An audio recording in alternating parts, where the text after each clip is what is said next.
कई वक्ताओं ने बहुत बड़ी बड़ी बातें रखी हैं आपके बीच में।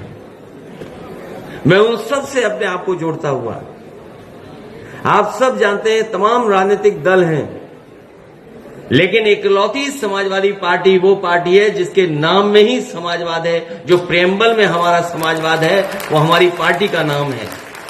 देश में कोई और दूसरा दल नहीं है। तो नेताजी ने इसी मिट्टी से उठ करके, इसी मिट्टी में जोखिम उठा करके, इसी मिट्टी में खून पसीना बहा करके इस विचारधारा को और इस पार्टी को यहां बनाने का काम किया। मुझे याद है पिछले चुनाव में जिस समय आह्वान हुआ कि हमारी पार्टी आगे बढ़े, मैं धन्यवाद देना चाहता हूं उत्तर प्रदेश की जनता का, जिन्होंने समाजवादी विचारधारा को और हमारे गठबंधन को सबसे ज्यादा वोट देकर के सबसे बड़ी पार्टी उत्तर प्रदेश में बनाने का काम किया। क्योंकि बहुत सारे हमारे कवि 1-1.5 घंटे से आगे होंगे। जब मैं आया इस हॉल में तभी मैंने देखा कि हमारे सभी कवि लोग यहां पर मौजूद थे, क्योंकि उनको बहुत लंबा कहना भी है। मैं इतना ही कहना चाहता हूं कि जिन परिस्थितियों में हम और आप लोग राजनीति कर रहे हैं, हमारे आपके सामने बहुत बड़ी चुनौतियां हैं और ऐसी ताकत से हम लोग लड़ रहे हैं जिसके पास सब कुछ है और इतना कुछ है कि हम और आप लोग कल्पना नहीं कर सकते। वो अपनी बात को सही साबित करने के लिए उन्हें अगर कुछ भी किसी का भी सहयोग लेना पड़ेगा तो वो लेने का काम करते हैं।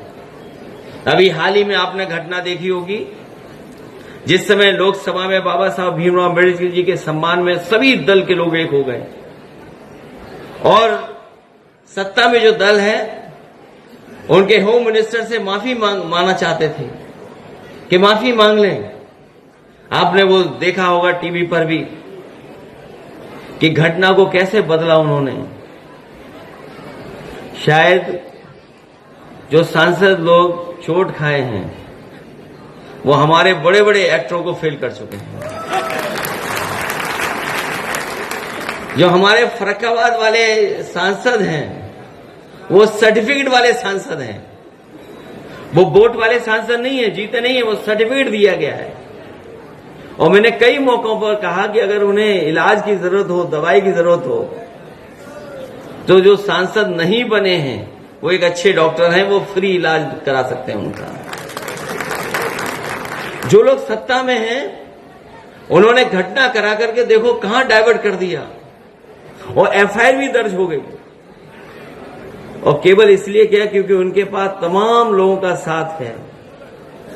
हमारे मीडिया के साथी भी कभी कभी सच इसलिए दिखाते हैं कि सोशल मीडिया है उनके आसपास, कि अगर ये नहीं दिखाएंगे तो सोशल मीडिया में वो बात चली जाएगी। कहीं न कहीं प्रेस की भी क्रेडिबिलिटी का सवाल खड़ा हो गया है। जिसे सच्चाई बतानी है, सच बताना है, वो भी आज सरकार के साथ खड़े हुए दिखाई दे रहे हैं। मैं एक ही बात कहना चाहता हूं, जो सत्ता में होता है वही तानाशाह होता है। ये बात हम लोगों ने बहुत पुरानी पढ़ी भी है, देखी भी और समझी भी है। रामायण में भी रावण तानाशाह था और राजा था। महाभारत में भी कंस और दुर्योधन राजा था, वो तानाशाह था। हम लोगों ने रामायण में भी पढ़ा है, महाभारत में भी पढ़ा है कि तानाशाह बहुत दिनों तक सत्ता में नहीं रह सकता है। अंततः तानाशाह को जाना ही पड़ता है।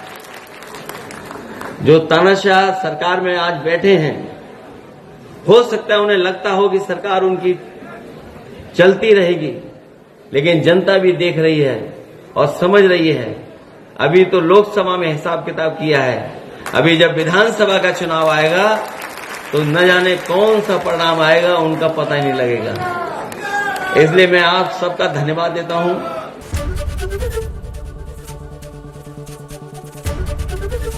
एबीपी गंगा, खबर आपकी, जुबान आपकी।